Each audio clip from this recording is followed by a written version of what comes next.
Hare Krishna, Namaste, Chapter 17, which is entitled as śraddhā tri-vidhā yoga, the three types of faith. Sloka 2.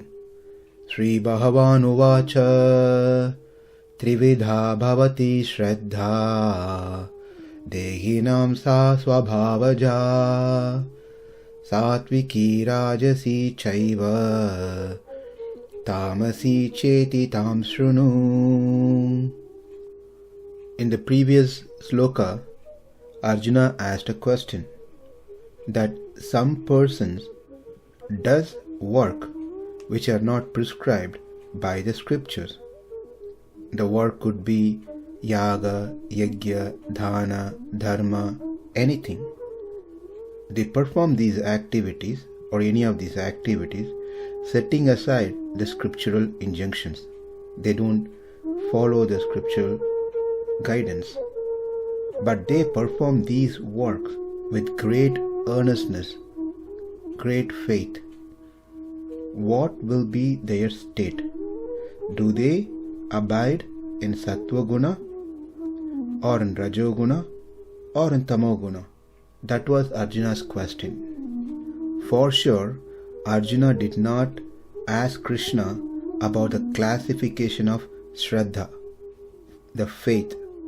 But here, instead of answering Arjuna's question directly, Krishna started explaining something which was not asked by Arjuna.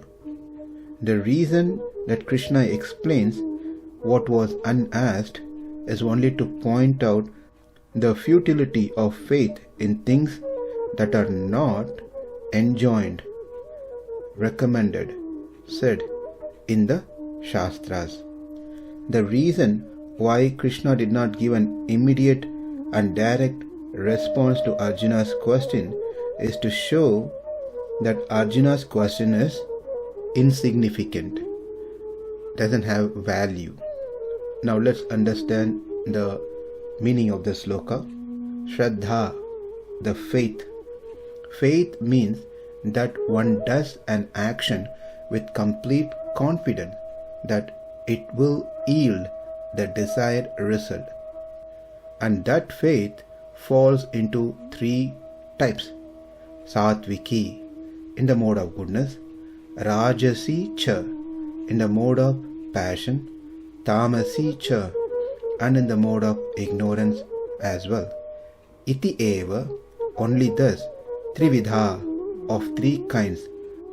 It is said gunataha tri-vidhyam. The difference in the results that one attains arises from the difference in the gunas, whether it's sattva-guna, rajoguna, or tamoguna. There is no doubt that action with faith is useful in achieving the result.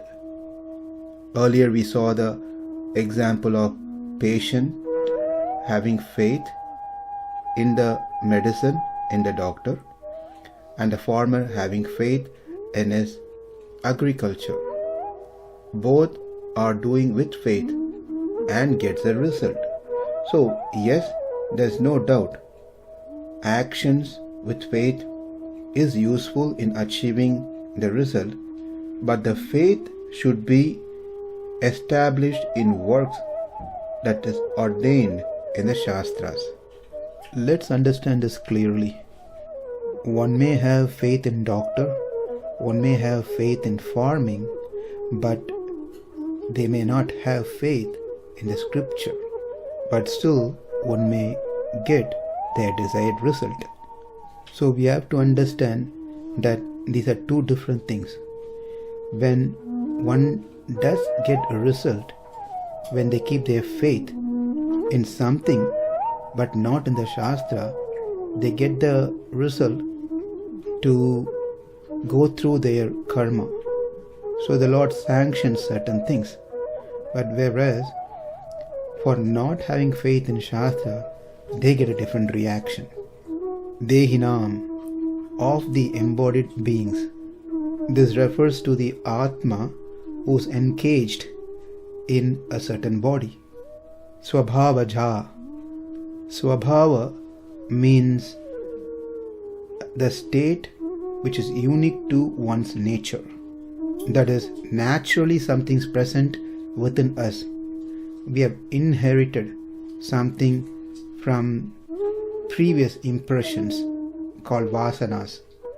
According to the vasanas, that is the impression of the various acts that we have acquired in the past lives, desire arises for various things, and one's faith, called śraddhā, gets directed towards that which generated the desire.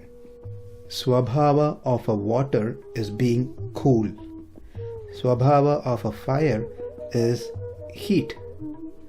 Likewise, the svabhāva of a living entity is to continue committing offenses. Krishna's svabhāva is to keep forgiving those living entity. So we develop or we inherit our svabhāva according to the previous impression based on our acts in the past lives. And our desire comes from there. From there, our faith gets directed towards that particular desire to be fulfilled. Tāmasī śṛṇu, hear about it. Krishna is calling Arjuna and saying, hear what I'm saying, at least hear now with full attention. If you have paid attention, you should have understood what I said in the previous chapter. It appears you missed to understand the key point. So now at least, tāmasī śṛṇu, hear what I'm going to tell now. Because śraddhā and its subdivisions has many more details to be learnt. I am going to tell you about them, so please śṛṇu, hear what I am going to say. Translation: the Supreme Personality of Godhead said, according to the modes of nature acquired by the embodied soul, one's faith can be of three kinds: in goodness, in passion, or in ignorance. Now, hear about this.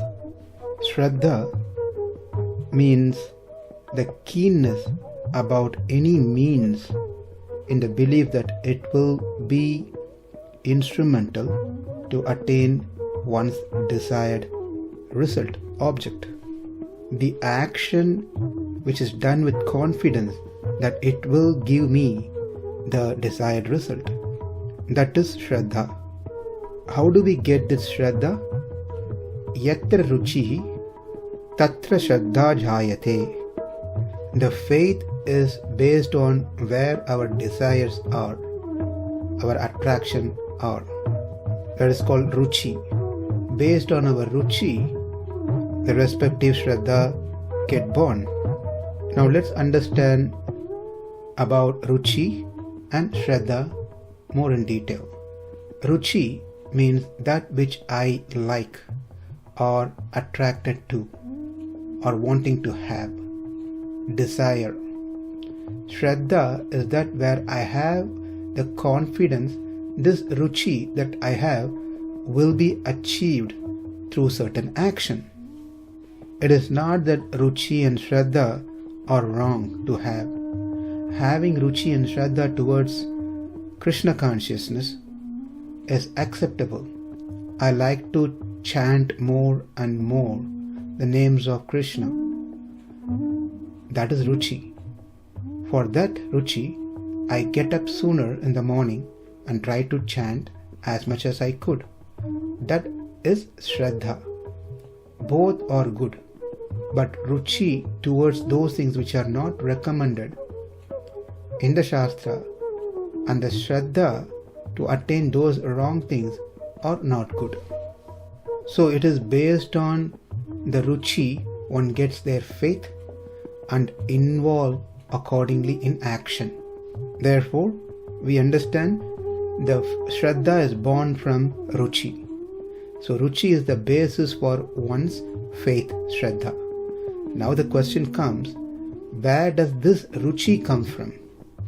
That we will learn in our next session. Namaste. Hare Krishna.